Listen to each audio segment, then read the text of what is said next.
Hello, welcome to my channel. This is Spiritual Life School Education. I'm the 33 Priestess, and here I'll be your spiritual guide. So today, I'll be talking about Ebony Reigns and my perspective on how she died. So, to me, well, some of Ghana knew that Ebony had a spiritual death, and others just like, oh, it was a car accident. What are you talking about? Oh, it's a car accident. Okay, car accidents are real, but spiritual murder is also real. And Ebony and her friend Frankie and the soldier Vandi, I think that's his name, I'm sorry if I'm mispronouncing it, they were killed in a sacrifice set up in the form of an accident, a car accident. To me, there was a ritual done on the vehicle that she used to travel frequently. There were rituals done on them. I'm sure without their consent, it's possible, taking items of the person, knowing the person's wounds to connect whatever they need to connect to them. That is a whole nother video itself. But what I want to get at today is the fact that Ebony's destiny was swapped. What happened to her was a successful destiny swap, making way for the new artists that came right after her. But first, we're gonna get into how Rufftown Records started. This is a picture from my old phone that I was using during the time that Ebony passed away. I'm surprised it still come on, but I took this picture because I was having difficulties sending this picture, like even through text. I don't know what's going on with that, but I was like, forget it. I'm just gonna take the picture and try to get it as clear as I can for the people to see. But anyway, right here we got like the amount of money that Bola Ray, Bullet's ex-manager, gave him to start his label. This is a article from like January 2018, the month before Ebony passed away. To me, it seemed like this article should have came out like 2016 or 17 or something, with them other artists being on there and with the timing that he started this label. But that's neither here or there. And to be honest, $10,000 to start a record label, I don't think that's enough. I've never done it before, but I'm pretty sure it'd be more than $10,000 to start a record label. Not saying that, Bullet was broke, but yeah, had to be more than that. So to me, it's kind of looking like Bullet made a deal behind his bandmate's back with his manager, and Bola agreed because I'm sure Bullet told him that, I'm gonna pay you back when I get up, blah blah blah. And Bola Ray, seeing his talent or whatever, he lent it to him. And that's how he started his label. And from the looks of it, him and his bandmate was already having issues. So that's why I assume that, Bullet went behind this allegedly bandmate back to make a deal, to get ahead because they was already flopping and beefing a little bit from the looks of it. And I'm sure Bullet had already made his little deal by the time they agreed to go their separate ways. Then you got other searches assuming that they never broke up and that it's a break. Spirit told me to put quotes around break.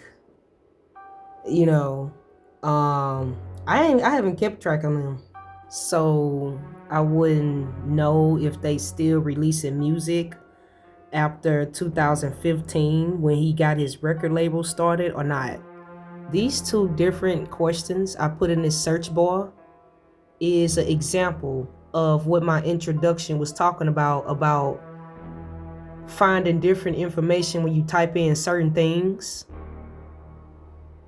How is it that they broke up because of issues and then like, oh no, they never broke up? Like, which is it?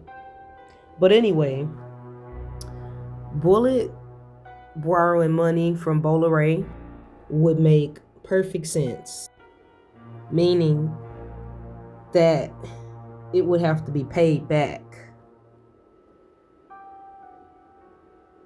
And I feel that Bullet had to pay that loan back in two ways, allegedly. This is what I feel. I feel like Bullet had to pay that loan back in cash and blood, far as a sacrifice. Not saying that he made a sacrifice to Bola, but a sacrifice in the form of him having to shed blood to help his record label go higher. If you haven't seen that first video that's before this one, go watch it and pay attention to the part where I'm talking about the record labels and the artists, and then come back here.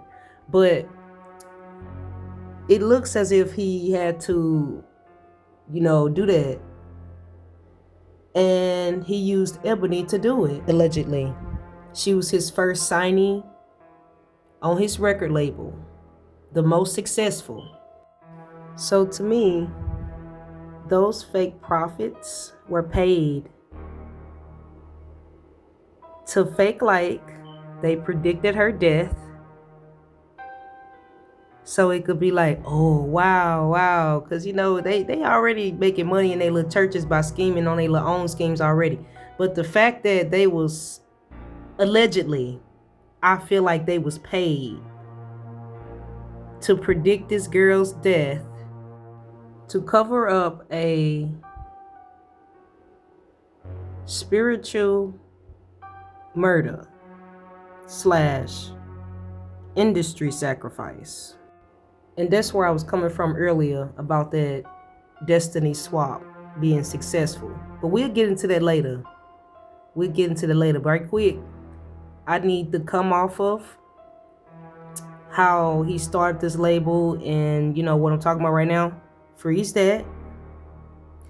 And I need to talk about how Ebony met OG and how she met Bullet. It's 2025 right now, at the end in December 29th. And months ago this year, Bullet and OG was into it. And they were saying that each other was lying about how they met Ebony. Each of them say the other one was lying about how they met Ebony. And we're going to get into some clips of how they both claim that they met Ebony. We gonna observe OG first, cause obviously that was, Ebony's boyfriend, which he claimed, oh, we were only friends. All the videos of y'all hugged up and coupled up, holding hands. Boy, you lying. You's a liar, OG. I know they was more than friends. Everybody that synced them together during the time Ebony was alive just knew they was more than friends. Ebony wouldn't have been all over him like that, being just a friend. Boy, please. Anyway, it looks as if OG was already tied to the industry way before he met Ebony. His family is actually tied in the industry. So that would make sense of how he got connected to Bullet. I think in this video right here, he probably tells you how he got connected to Bullet. Watch this right quick. I believe you've been in the entertainment industry since 2015, or was it professionally? Professionally. Before then? Yeah, What were you doing? Professionally, it wasn't 2015 though. So it starts from like Takrade. Okay. Takrade, when I was at YFM Takrade, and I got transferred to Accra YFM. Right. I got transferred to Accra YFM like 2014. Yeah. Right, okay. Yeah, so like professionally, yeah, we can say 2015, that's where everything just, the whole kick started, just, yeah. Okay, let's talk about you. Let's get more personal, because obviously everyone's familiar with your affiliation to Ebony. Right. And many people believe, or are led to believe, that that's where you kind of stepped into the limelight. You're famous because of her. And I don't believe that's true. Right. I've been watching you for some time. Right. So you were born Bright Damper. Right. Correct? Correct. You're an Ashanti boy. Right. Right. What was growing up for you like? Because I know you've probably had a passion for MCing for years, right? When did that begin? So technically, it's like acting that I started with. I had no idea that I was going to be an MC or anything. My whole family is like surrounded with actors. Really? Yeah. Can you name drop? Is there anyone I would know? I don't know if you're going to know some of them. One of my aunties, Nana Mama Brown. Of course. And growing up, we were always like together when I was a kid. She and my sister, who is here too. Yeah, like I used to see all these actors. Yeah. I grew up seeing all these stars. You get it, from Shanga Kwame or Brafo, Ofiojulu. Like I used to see them a lot when I was. So I thought I was gonna be an actor. Funny thing is, sometimes what we do in school is not what we You're after, absolutely. Get it? And all that. So right from high school to uni, I was doing all that MCing thing, hosting campus shows and everything from here. And I got to the radio through that. So yeah, that's basically how the story is very long. So Wonderful, but you break it down for us, and that's good. So yeah, so Chaka is where I met Joel Lees, who is a radio presenter and wife and writer. He welcomed me. We started being on air. And first time I spoke on radio was like I had like 5 minutes to just be on radio. Did that scare you? Were you afraid? Very. They just opened the whole tuning thing, and I could hear myself, and I felt like the whole world was listening to me. So I was, They probably were. I was shaking. I was just shaking, but it felt good. Right after the whole 5 minutes talk on radio, it felt good. So you knew that's where you wanted to be, like in that kind of industry, and surrounded by those people. See how you do something, then you feel so happy inside, like you feel fulfilled, like get it. this is like, it. Yeah, I've done this. Right. At least I've been on radio. I've said something on air. Yeah, so it sounded so good, and I realized that this is what I really want to do. But they won't let me because they felt like I still need to learn, which I knew I'm still. That's understandable. Yeah, so yeah. From there, getting to do entertainment news. Then later on, I was giving my own show on radio, and everything Slowly, was just slowly, you know, all the opportunities start coming, right? Absolutely. I just got to Accra. Coming from an African home, I know that sometimes our parents and our elders don't see. What's your relationship like with her? Because she seemed amazing, like an amazing person. Ebony was like everything, like a sister, little sister to me, who actually sometimes like a mom to me, because she'll be very mad at you when you're not eating, you're working toward you're not eating, you know. I cook, but I'm not really that good cook. So she would be the one be cooking. And it wasn't just for only me though. Like the whole team, she was like our mother, literally like cooking for everybody. And she knows what I like. She knows my favorite, so she'll be cooking all the time. And the reason I think we were very close is, you know how sometimes you've been there with someone, like you've known someone for a minute, and it's like that's the kind of person you always wanna. Like the person knows more secret about you, so it's That's like your confident. You can trust exactly. them. Yeah. So that's how come most of the time we were always together on Snap, everywhere, interview, TV, whatever. Like that's how come people used to see us a lot. Okay. When did your relationship with her begin? Were you introduced to her at YFM or before that? The relationship started when I saw her at the club when I was working. I had a show like that's way back 2015 too. And I met her in the club with her friends, and I actually saw her. I thought she was someone that I actually know before. You know how you meet someone for the first time, but you actually feel like, do I know this person? Or you get it. So that's how we started. And she told me how she's a singer and she's got songs. And me being on the radio that time, and me being someone who likes talent, I was just, you know, in a rush to hear what she got and what I can, you know, do about her, because I like talent. You get it? I'm someone that I love music, I love talent, and I hate talent going waste sometimes. So it's like it's painful to see. When she told me about the songs, and we took each other's number, she sent me songs. She sent like 3 songs that wasn't really even mastered, but it sounded so perfect in my ears. So I was like, nah, we can do something about this. Joel comes in again here. I went to Joel one time, he was on air. I even told Joel, like, yo, I have this girl that I really want to put her out there, but can you help me? But he's also someone who's also very busy. He had too much on his plate at that time too. So he was like, yeah, she's very talented, but let's do this. We'll see. Let's just see. My whole intention was if I don't have anybody or if you don't see anybody, I'm just gonna risk it and just manage it. Take a chance. I could see something here that nobody saw it. So fast forward, Bullet, me and Bullet had a relationship after me. Being on stage, I think 2015 for Ghana Meet Nigeria. That was my first appearance on Ghana Meet Nigeria stage. I was rough and smooth hype man for them. So after that, we had a good relationship. He had to ask about if I have anybody, because he's about to open a new record label like Rufftown. I said, yeah, I have this girl there. Yeah, so boom. Would you say that you discovered her? I wouldn't know the name or the word to use, but I don't know. I think discovery is the right word. Yeah, well, since you're the one that introduced her to her. Introduced. I would just say I introduced her. She was a friend that I introduced to someone. So I don't know the word to use, but yeah. You were the first one that helped her. Basically, she was even around a lot of artists already. Okay.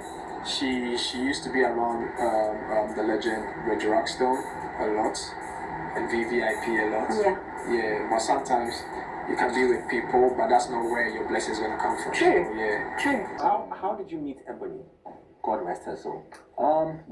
So rest in peace.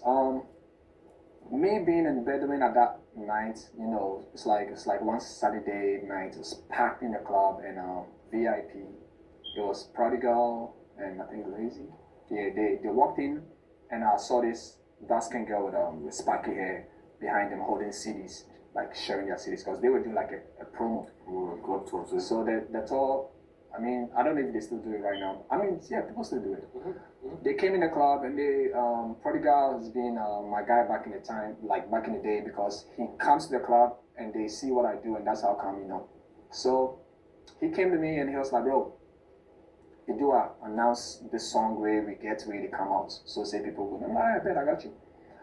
But then I saw Ebony, and when I saw her, I actually didn't feel like it felt like someone I already know. It felt like someone who's a star already, right? Yeah, So she carries that on. yeah. So I was like, yo, come here, come here. So I leaned in, I'm like, are you an artist? Just like, yeah. And I'm like, what song you get? They say, oh, I'm an upcoming. I'm like, nah, you actually look like a star. They're like, oh, thank you. I'm like, nah, you have songs? It's just like, yeah. I'm like, send it to me.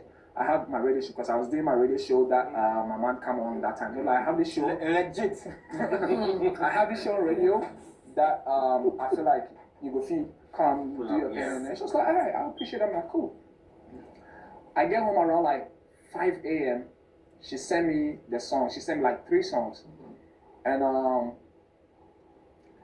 not gonna lie, I listened for like dang near like 6 seconds. I call her. I texted her, are you up? Just like, yeah, I call her. I'm like, do you know the voice that you have?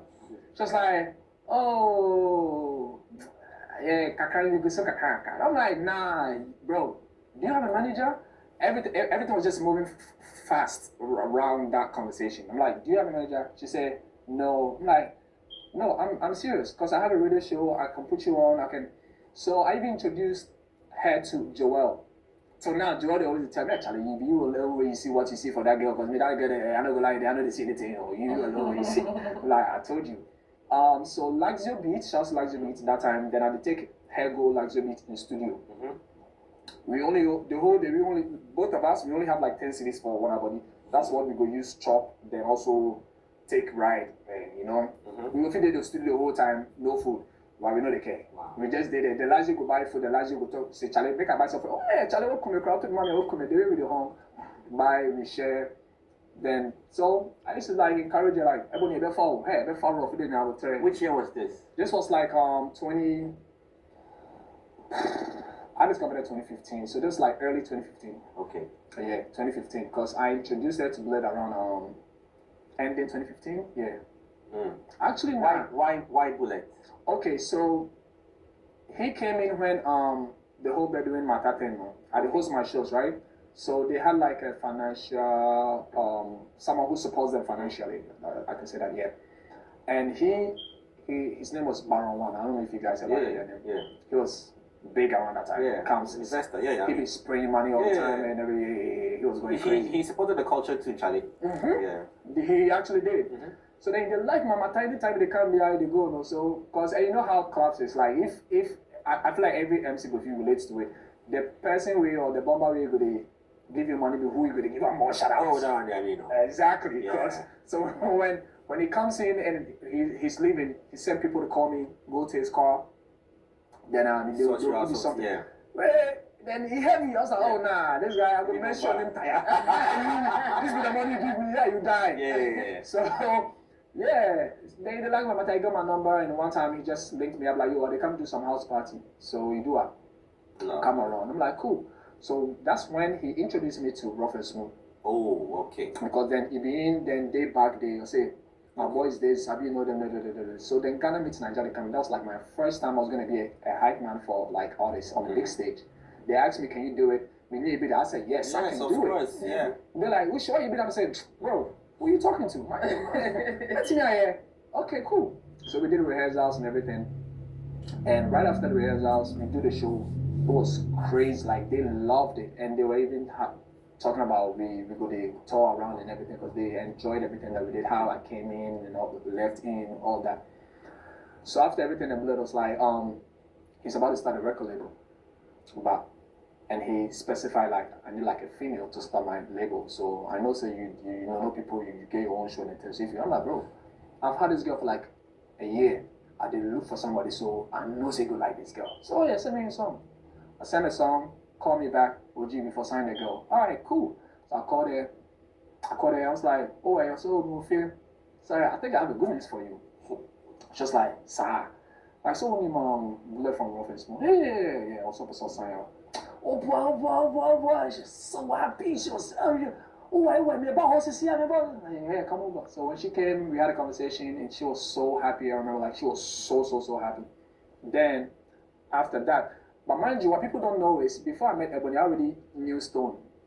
I already used to like go to his stage, like, he would pass me mic to do my thing.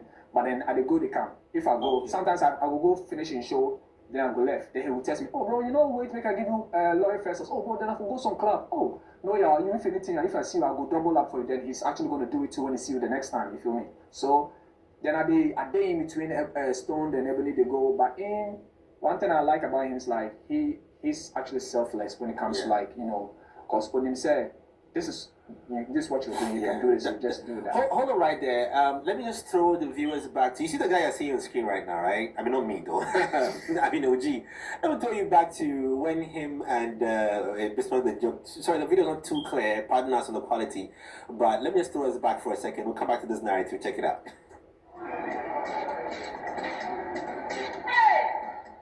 It doesn't look like it, right? I think the hair. When I saw this video, right, I was like, hey, this one actually. No, man, like this one. Oh, no. You act damn nice, oh. Of course, why they act you? No, I'm actually a great actor too. Mind you, I grew up around there. I grew up.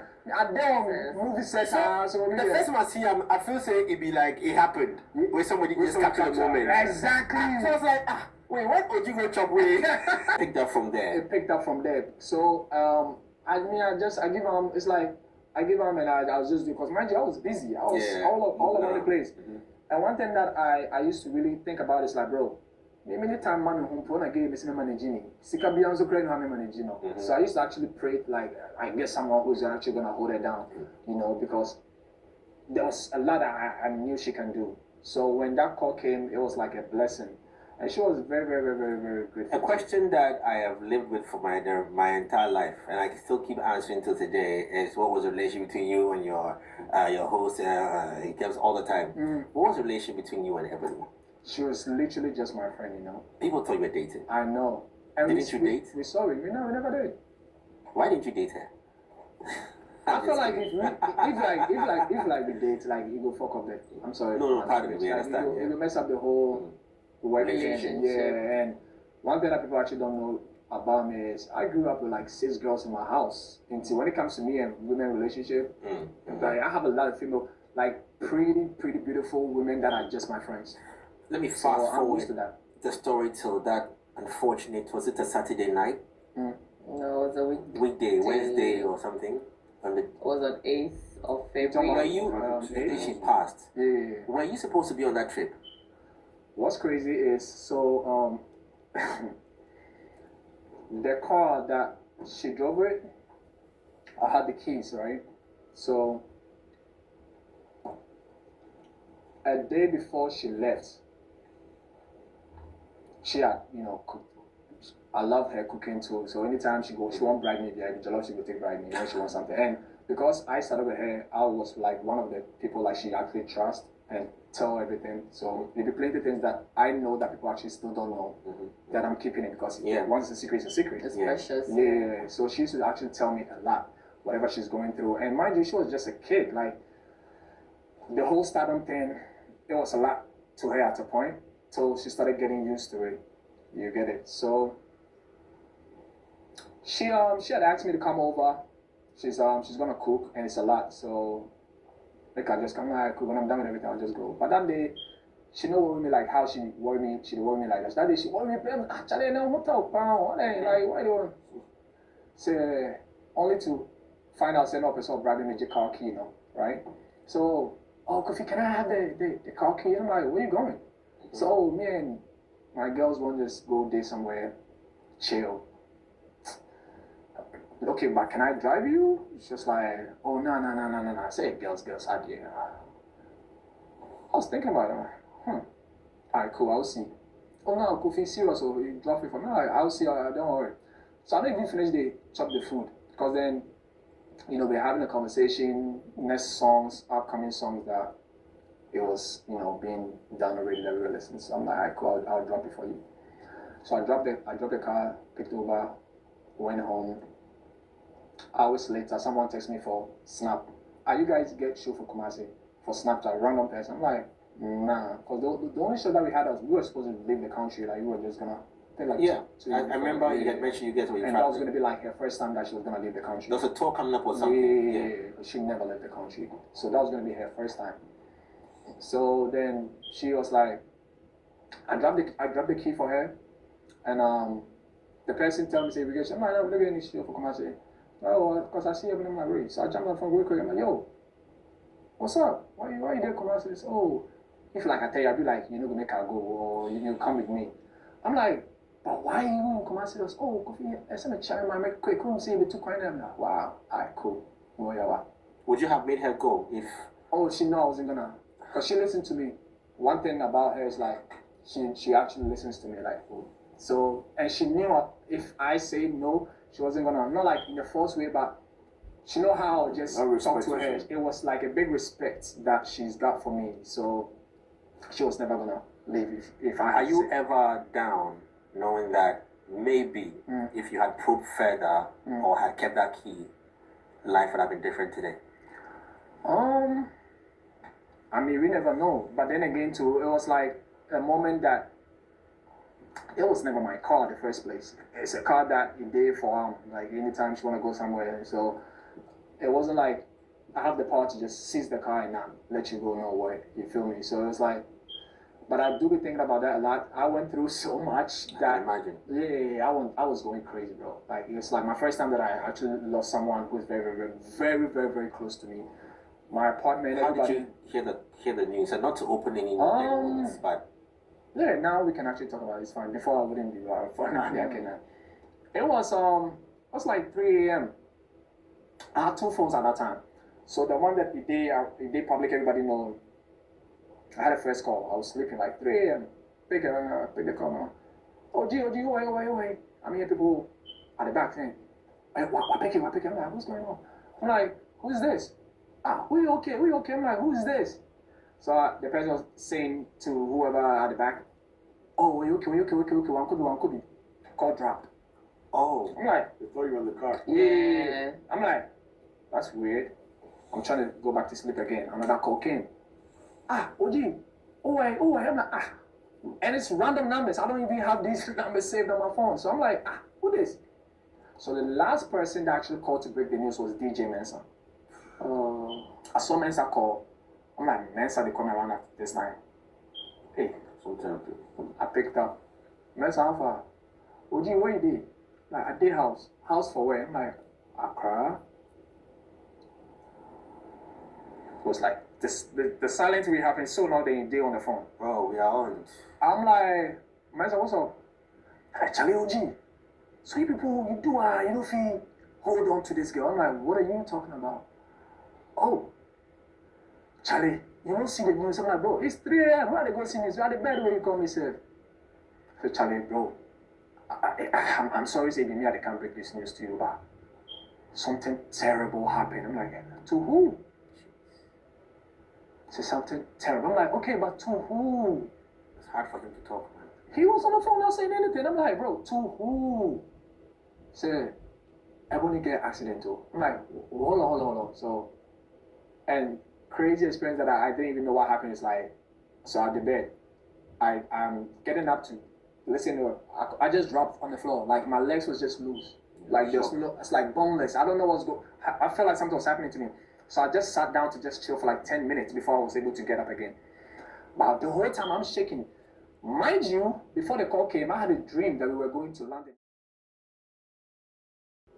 So, from the sounds of it, it sounds like OG, the one that discovered Ebony and introduced her to Bullet, from what he said both times in each interview, from when she first died and this year recently. But I'm going to stop the video right here. I hope you guys enjoyed this portion of the video. In the next portion, I'm gonna touch on the rumors of Ebony and Bullet sleeping together. Bullet's side of the story of how he met Ebony, and how Ebony was allegedly in the occult, plus her side of how she met OG and Bullet, and more details about her destiny swap, her being destiny swapped with Wendy Shay, basically, allegedly. And all the Rufftown Records drama with the other artists that he had on his label as well. And the weird pattern he had with all of his female artists. This is the 33 Priestess. Thank you for watching this video. Don't forget to like the video and subscribe so you don't miss nothing. This is Spiritual Life School Education. And I'll see y'all in the next video. Bye. Yeah, yeah, yeah. Bunny upon this.